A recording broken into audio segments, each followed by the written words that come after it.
কখনো ভেবে দেখেছেন কিভাবে ফরেক্স মার্কেটে ছোট ছোট মুভমেন্ট থেকে ট্রেডারদের ক্ষতি হয়? ফরেক্স ট্রেডিং এতে আসলে কত পিপস এর মূল্য তা বের করার চেষ্টা করতে গিয়ে আপনি কি সম্পূর্ণরূপে হতাশ বোধ করছেন? আপনি শুধু একা নন, অনেক ট্রেডাররা এই ধারণাটি বুঝতে হিমশিম খায় এবং যদি আপনি এটি সঠিকভাবে না বোঝেন তাহলে এটি আপনার লাভের উপর মারাত্মক প্রভাব ফেলতে পারে। সবাইকে আমার ফরেক্স ডিকোড চ্যানেলে স্বাগতম জানাই।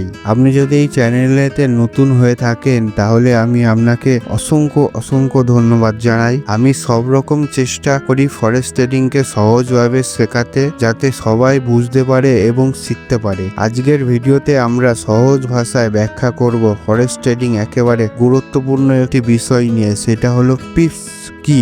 আপনি যদি একেবারে নতুন হয়ে থাকেন বা পুরানো জ্ঞান ঝালাই করতে চান, একবার পিপস সম্পর্কে বোঝা প্রত্যেক ফরেক্স ট্রেডারের ট্রেডিং সফলতার জন্য খুবই গুরুত্বপূর্ণ একটি বিষয়।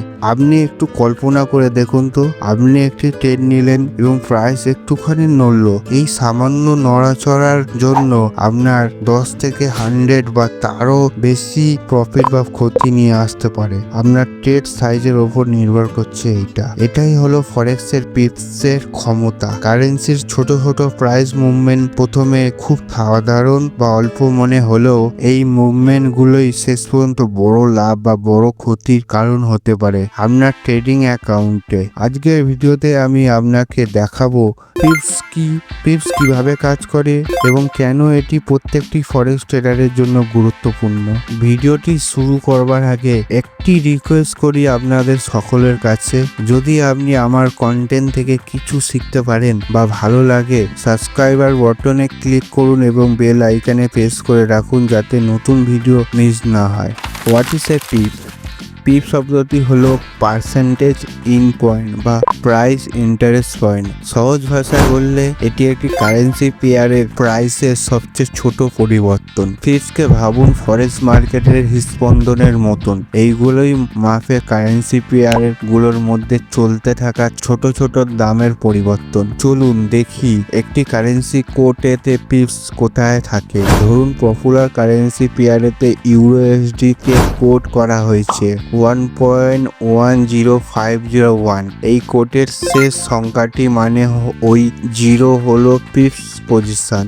যদি প্রাইস বাড়ে এবং প্রাইস বেড়ে 1.1051 হয় তাহলে এটাই হলো 1 পিপ ইনক্রিজ হওয়া। অর্থাৎ বেশিরভাগ কারেন্সি পেয়ারের ক্ষেত্রে চতুর্থ দশমিক ঘরের থাকা সংখ্যাটি হলো পিপস এবং 0.0001 পরিমাণ পরিবর্তন মানেই হলো 1 pip movement. How pips work in different currency pair. মনে রাখার মতন গুরুত্বপূর্ণ বিষয় হলো সব কারেন্সি পেয়ার কিন্তু একই নিয়মে অনুসরণ করেন না। বেশিরভাগ কারেন্সি পেয়ার যেমন USD, GBB USD, USD CHF এর মতন কারেন্সি পেয়ারগুলোর জন্য 1 পিপ টু 0.001 দেখা যায় চতুর্থ দশমিক ঘরে পর্যন্ত। কিন্তু জাপানি ইয়েনের পেয়ারগুলো একটু আলাদা, যেমন ইউএসডি জেপিওয়াই যদি 1.050 থেকে 1.7051 যায় সেটা হলো 1 পিপ মুভমেন্ট, কারণ ইয়েন সম্পর্কিত পেয়ারগুলোতে পিপস থাকে দ্বিতীয় দশমিক স্থানে, 4 দশমিক স্থান পর্যন্ত নয়। পিপস বোঝাতে আপনাকে সাহায্য করে নাম্বার 1 প্রাইস মুভমেন্ট সঠিকভাবে মাপতে, নাম্বার 2 আপনার লাভ বা ক্ষতির হিসাব করতে, নাম্বার 3 রিস্ক সঠিকভাবে ম্যানেজ করতে, নাম্বার 4 সঠিক স্টপ লস এবং টেক প্রফিট সেট করাতে।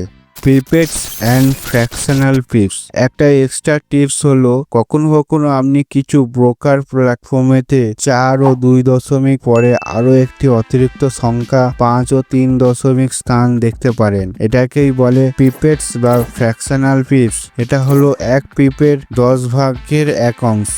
যেমন ইউএসডি যদি 1.10505 থেকে 1.10506 হয় তাহলে তাহলে 0.00001 পরিবর্তনটি হচ্ছে এক পিপেটস। সেরকম ভাবে ইউএসডি জেপিওয়াই যদি 1420835 থেকে 142.836 হয়, তাহলে এই 0.001 পরিবর্তনটাই হচ্ছে এক পিপেটস।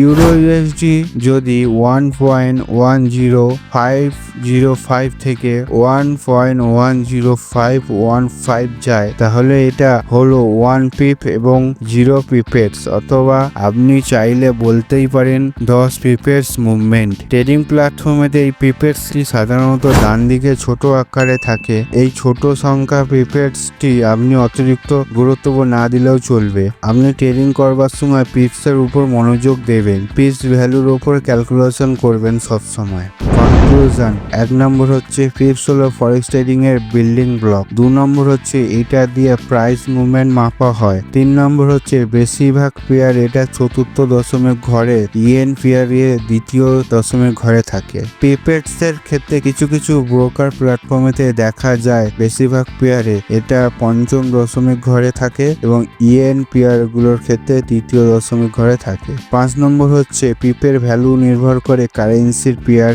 পজিশন সাইজ এবং অ্যাকাউন্ট কারেন্সির উপর। 6 নম্বর হচ্ছে পিপ বুঝতে পারলে আপনি লাভ ক্ষতি হিসাব ও রিস্ক ভালোভাবে ম্যানেজ করতে পারবেন। এখন আপনি পিপ সম্পর্কে জানেন, মানে আপনি আরো এক ধাপ এগিয়ে গেছেন একজন সিরিয়াস ফরেক্স ট্রেডার হওয়ার পথে। এই বেসিক বিষয়গুলো ভবিষ্যতে আরো ভালো ট্রেডিং ডিসিশন নিতে আপনাকে সাহায্য করবে, আর অন্য ট্রেডারদের সাথে সহজেই কমিউনিকেশন করতেও পারবেন সহজভাবে। এই ভিডিওটি যদি আপনার জন্য পেজ পরিষ্কার করে দেয়, তাহলে একটা লাইক দিয়ে দিন। আর পেজ বা অন্য কোনো ফরেক্স টিপসের নিয়ে যদি কোনো প্রশ্ন থাকে, তাহলে কমেন্ট করে জানিয়ে দিন। আরো জানতে চান, তাহলে দেখে নিন আমাদের ফরেক্স ট্রেডিং এর সম্পূর্ণ বিগিনার গাইড প্লেলিস্ট। সাবস্ক্রাইব করতে ভুলবেন না। পরের ভিডিওতে আবার দেখা হবে। Thank you so much.